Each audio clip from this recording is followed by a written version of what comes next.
नमस्ते बालमित्रांनो.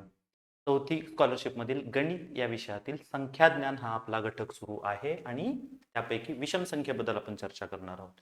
समसंख्या म्हणजे काय हे आपण समजून घेतलेलं आहे. आठवते का बाळांनो, समसंख्या म्हणजे काय? समसंख्या म्हणजे अशी कोणतीही संख्या ज्या संख्येला 2 ने पूर्ण भाग जातो. समसंख्येच्या एकक स्थानी कोणता अंक असतो? 0, 2, 4, 6, 8. आठवते ना? ठीक आहे. हे जर तुमच्या लक्षात असेल तर विषम संख्या म्हणजे काय हे समजून घ्यायला खूप सोपं जाणार आहे. कुठलीही अडचण आपल्याला येणार नाही. जर आपण विषम संख्येची व्याख्या करायची ठरवली तर काय व्याख्या करणार आहोत? समसंख्या ठरवताना आपण कितीने भागलो होतो? 2. विषम संख्या ठरवताना देखील आपल्याला भागायचंय कशाने? 2 नेच भागायचं आहे बाळांनो. समसंख्या ठरवताना ज्यावेळेस आपण संख्येला 2 ने भागलो त्यावेळेस बाकी किती उरली होती? 0. बरोबर. बाकी किती उरली होती? 0. आता विषम संख्या ठरवताना काय लक्षात ठेवायचंय? जर आपण संख्येला 2 ने भागलो आणि बाकी किती उरली? 1. बाकी किती उरली?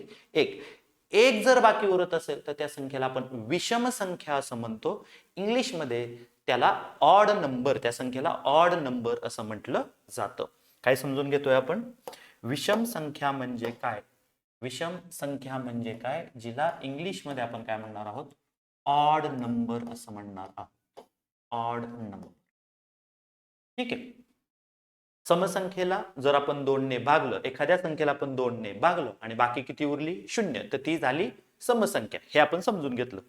जर 2 ने भागल्यानंतर बाकी 1 उरत असेल, 1 शिल्लक राहत असेल, तर ती संख्या जी आहे तिला आपण म्हणणार आहोत विषम संख्या. इंग्लिशमध्ये आपण तिला म्हणणार आहोत ऑड नंबर. समजते मी काय सांगतोय ते? संख्या तिला 2 ने भागा, 2 ने भागल्यानंतर 1 शिल्लक राहत असेल तर ती झाली विषम संख्या. आलं लक्षात? समजा आपल्याला एखादी समसंख्या दिली आणि विचारलं याच्या पुढची किंवा याच्या अगोदरची विषम संख्या सांगा. 24 ही संख्या दिली, ही समसंख्या आहे. 24 इज एन इव्हन नंबर. तुम्हाला विचारलं की याच्या पुढची विषम संख्या सांगा, तर याच्यामध्ये 1 मिळवायचा. समसंख्येमध्ये 1 मिळवल्यानंतर मिळणारी संख्या, समसंख्येमध्ये 1 मिळवल्यानंतर मिळणारी संख्या किंवा 1 वजा केल्यानंतर मिळणारी संख्या. 24 मधून 1 वजा केला, 24 मधून 1 वजा केला, किती मिळतील आपल्याला? 23. 24 ही समसंख्या आहे, वादच नाही. बरोबर ना? या संख्येला 24 या संख्येला 2 ने भाग जातो. बाकी शिल्लक राहते का? नाही. मग 24 ही काय झाली? समसंख्या. तिच्यामध्ये जर 1 मिळवला तर मिळणारी संख्या विषम संख्या, किंवा समसंख्या दिलेल्या समसंख्येतून 1 वजा केला की मिळणारी संख्या म्हणजे विषम संख्या. हा एक मुद्दा लक्षात ठेवा. व्याख्या ठीक आहे. एखाद्या संख्येला 2 ने भाग गेल्यानंतर जर 1 बाकी उरत असेल तर तिला आपण विषम संख्या म्हणायचं, हे कळलं. पण परीक्षेला प्रश्नामध्ये एखादी समसंख्या दिली, तिच्या अलीकडची किंवा तिच्या पलीकडची विषम संख्या विचारली जाऊ शकते. कशी काढायची? दिलेल्या समसंख्येमध्ये 1 मिळवला, पुढची समसंख्या मिळते. दिलेल्या समसंख्येतून 1 वजा केला, अगोदरची विषम संख्या मिळते. समजलं इथपर्यंत? पुढे आता व्याख्या समजून घेऊ. 7 या संख्येला 2 ने भागलं. 7 या संख्येला आपण 2 ने भागणार आहोत. ठीक आहे. भागाकार करायचा आहे आपल्याला. संख्या किती दिलेली आहे भागण्यासाठी? 7. कितीने भागायचं ठरलंय आपलं?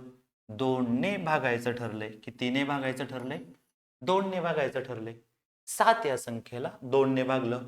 7 येईपर्यंत बेत्रिक 6, 2 3 जा 6. शिकवलं असेल तुम्हाला भागाकार कसा करायचा. 2 3 जा 6, बेत्रिक 6. 7तून 6 गेले, उरले किती? 1. आता 8वा व्याख्या आपली काय आहे? एखाद्या संख्येला 2 ने भाग गेल्यानंतर 1 ही जर बाकी शिल्लक राहत असेल, बाकी किती शिल्लक राहत असेल? 1. ही जी संख्या आहे ही काय आहे? विषम संख्या असते. तर मग दिलेली संख्या ही काय आहे? विषम संख्या आहे, ऑड नंबर आहे. पुढचं उदाहरण बघा. 15. अगेन काय करायचं? 15 या संख्येला आपण काय करतोय? 15 या संख्येला 2 ने भाग जातोय का पाहतोय. when 15 is divided by 2 काय मिळतंय आपल्याला? 2 7 are 14. बेसाते 14. 15तून 14 वजा झाले. 15तून 14 वजा झाले. उरले किती बाळांनो? 1. मग आपली व्याख्या काय सांगते? एखाद्या संख्येला 2 ने भागल्यानंतर जर बाकी एक शिल्लक राहत असेल तर त्या संख्येला काय म्हणायचं बाळांनो? विषम संख्या म्हणायचं.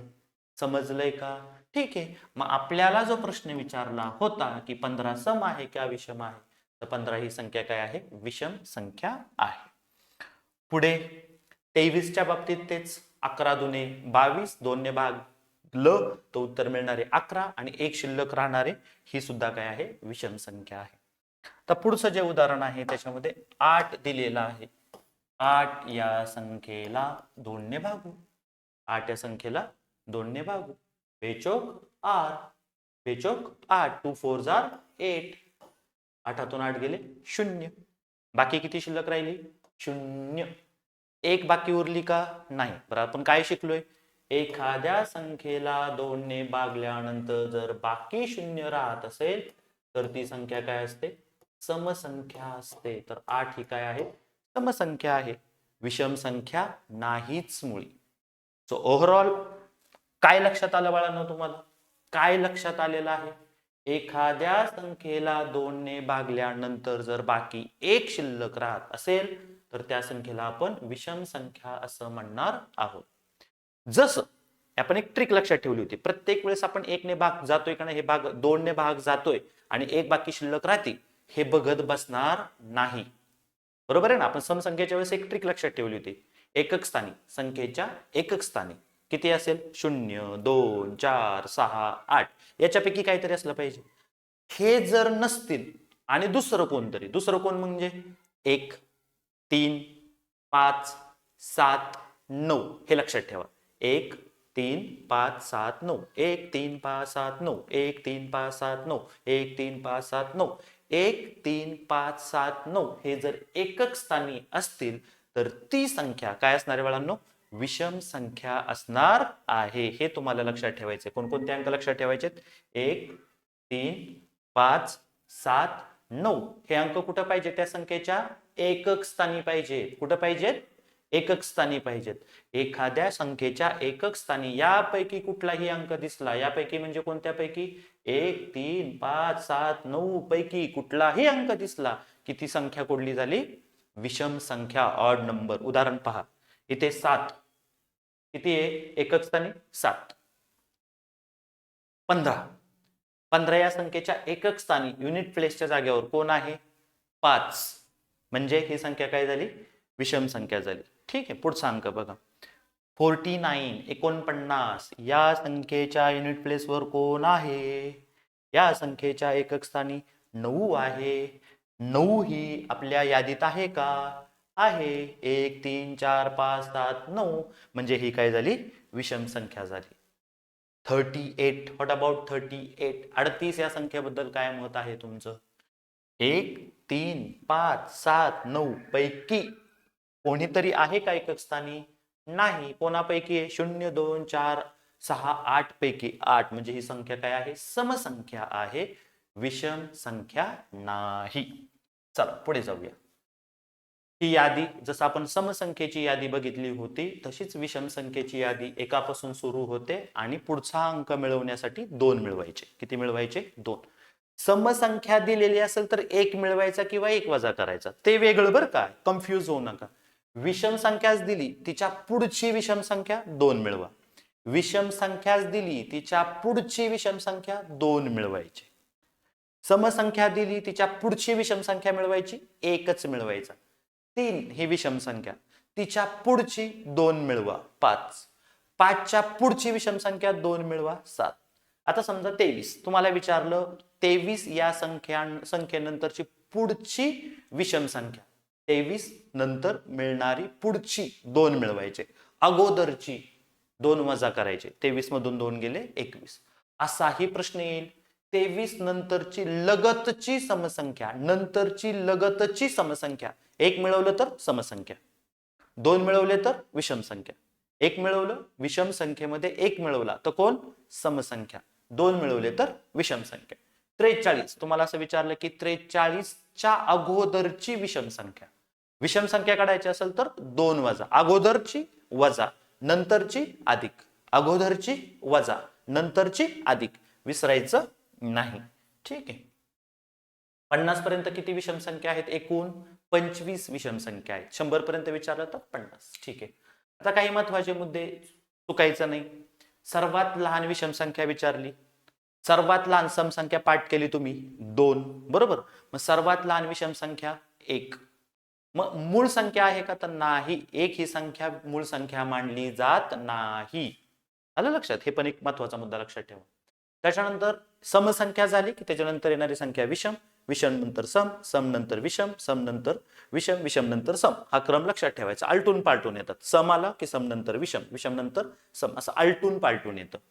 समसंख्येत 2 मिळवले की नंतरची समसंख्या, समसंख्येतून 2 वजा केले अगोदरची समसंख्या, समसंख्येत 1 मिळवला नंतरची विषम संख्या, समसंख्येतून 1 वजा केला अगोदरची विषम संख्या.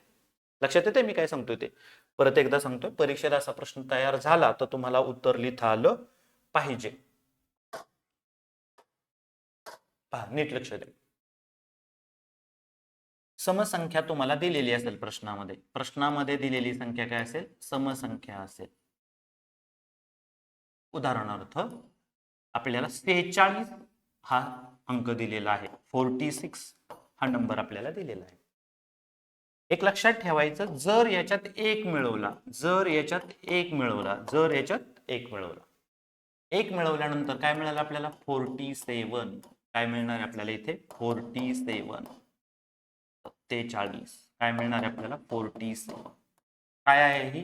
विषम संख्या. काय आहे? विषम संख्या, अर्थात ऑड नंबर आहे. समसंख्येत 1 मिळवल्यानंतर आपल्याला नंतरची विषम संख्या मिळते. समजा आपण 2 मिळवले असते, याच्यात किती मिळवले असते? +2 केले असते, मिळणारी संख्या ही समसंख्याच असते. मिळणारी संख्या काय असते? समसंख्या. नाही कळलं? उदाहरण बघा. 46, 46 मध्ये किती मिळवले? 2. समसंख्येत 46 मध्ये 2 मिळवले, किती आले? 48. अगदी सोपं आहे. समसंख्या असो किंवा विषम संख्या असो, 2 मिळवले तर तोच प्रकार. समसंख्येत 2 मिळवले, समसंख्या. विषम संख्येत 2 मिळवले, विषम संख्या. हे महत्वाचं आहे बरं का. याचा प्रश्न तयार झाला तर तुम्हाला उत्तर लिहिता आलं पाहिजे. 1 मिळवला तर सम मधून विषम मध्ये, 1 मिळवला तर सम मधून विषम मध्ये, विषम मधून सम मध्ये. 1 मिळवला तर समसंख्येतून तुम्ही कशात जाता? विषम मध्ये, विषम मधून सम मध्ये जाता. कळतंय ना? आणि 2 मिळवला तर सम मधून सम मध्येच आणि विषम मधून विषम मध्येच. लक्षात आलं? तुम्हाला विचारतील पेपरला याच्यानंतरची समसंख्या लिहा किंवा विषम संख्या लिहा, त्यावेळेस बघायचं प्रश्नामध्ये काय विचारलंय. समजा परीक्षेला क्वेश्चन आला 46 नंतरची लगतची समसंख्या लिहा, 46 नंतरची लगतची समसंख्या लिहा. मग पहिल्यांदा विचार करायचा, थिंकिंग प्रोसेस. काय विचार करणार? 46 सम आहे का विषम आहे? 46 काय आहे? सम आहे. त्याच्यानंतरची समच विचारली, सम विचारली, सम नंतर सम म्हणजे किती मिळवायचे? 2 मिळवायचे. नंतरची 2, 48. अगोदरची समसंख्या काय विचारलं असतं? अगोदरची समसंख्या, तर मग 2 वजा केली असते. काय केलं असतं? 2 वजा केले असते. सम पासून सम मिळवायचे असतील तर एकतर +2 किंवा -2. विषम पासून विषम मिळवायचे असतील तर एकतर +2 किंवा -2. सम पासून विषम मिळवायचे असेल तर +1. बघा मी लिहून देतो हवं तर, लक्षात ठेवा. सम पासून आपल्याला काय मिळवायचंय? समसंख्याच मिळवायची. नंतरची आणि अगोदरची. ठीक आहे. -2 आणि +2, -2 आणि +2. समसंख्येत +2 केले तर पुढची समसंख्या नंतरची, -2 केली तर अगोदरची. तसंच विषम संख्या असेल, +2 केले की परत आपल्याला काय मिळणार आहे? विषम संख्याच मिळणार आहे पुढची. -2 केले तर मिळणारी संख्या अगोदरची विषम संख्या, अगोदरची विषम संख्या. हे तुम्हाला लक्षात ठेवायचं आहे. आता अजून एक प्रश्न बघा. समजा आपल्याला संख्या दिलेली आहे 45 हा नंबर आपल्याला दिलेला आहे आणि विचारलं याच्या नंतरची समसंख्या काढा. मग आधी बघायचं 45 काय आहे? विषम संख्या. काय आहे? विषम संख्या. मग विषम संख्येपासून सममध्ये जायचंय आपल्याला. विषम पासून सममध्ये जायचंय. एकच मिळवायचा. काय करायचा? एकच मिळवायचा. किती आले? 46. आणि अगोदरची विचारली असते तर एक वजा करायचा. नंतरसाठी मिळवायचा. अगोदरसाठी वजा करायचा. सम मधून सम मध्ये जायचं असेल तर 2 मिळवायचे. सम मधून सम मध्ये जायचं असेल तर 2 वजा करायचे. 2 मिळवायचे किंवा 2 वजा करायचे. विषम मधून विषम मध्ये जायचं असेल तर 2 मिळवायचे किंवा 2 वजा करायचे. समजतंय मी काय सांगतोय ते? नाही कळलं तर लेक्चर थांबवायचं, परत परत बघायचं. समजत नाही तोपर्यंत बघायचं. समजले? प्रश्न आला अगोदरची संख्या, लगतची संख्या, नंतरची संख्या, बुद्धिमत्ता चाचणीला देखील हे उपयोगी पडणार आहे. त्याच्यामुळे हे महत्वाचं आहे, समजून घ्यायचं. त्याच्यानंतर मी सांगितलं तुम्हाला की समसंख्या आणि विषम संख्या आलटून पालटून येतात. एक विषम संख्या दिली असेल त्याच्यामध्ये 2 मिळवले की पुढची विषम संख्या, 2 वजा केली तर अगोदरची विषम संख्या. हे तुमच्या लक्षात असलं पाहिजे. सो आपण आत्ता गेल्या काही मिनिटांमध्ये विषम संख्या म्हणजे काय हे समजून घेण्याचा प्रयत्न केला आणि तुमच्या 4थीच्या स्कॉलरशिप परीक्षेला जिथे प्रश्न तयार होऊ शकतो तिथे काय काय विचारलं जाऊ शकतो त्या पद्धतीने मी तुम्हाला विषम संख्या म्हणजे काय हे समजून सांगण्याचा प्रयत्न केलेला आहे. समजा काही गोष्टी कळल्या नसतील असं तुम्हाला वाटत असेल तर व्हिडिओ परत एकदा पहा आणि नीट समजून घेण्याचा प्रयत्न करा. विषम संख्या म्हणजे काय हे आलं पाहिजे, ते येणारच. पण विषम संख्येवर किंवा समसंख्येवर प्रश्न कसे तयार होऊ शकतात ते देखील मी इथे समजून सांगायचा प्रयत्न केलेला आहे. समजलेला आहे? चलो, थँक्यू.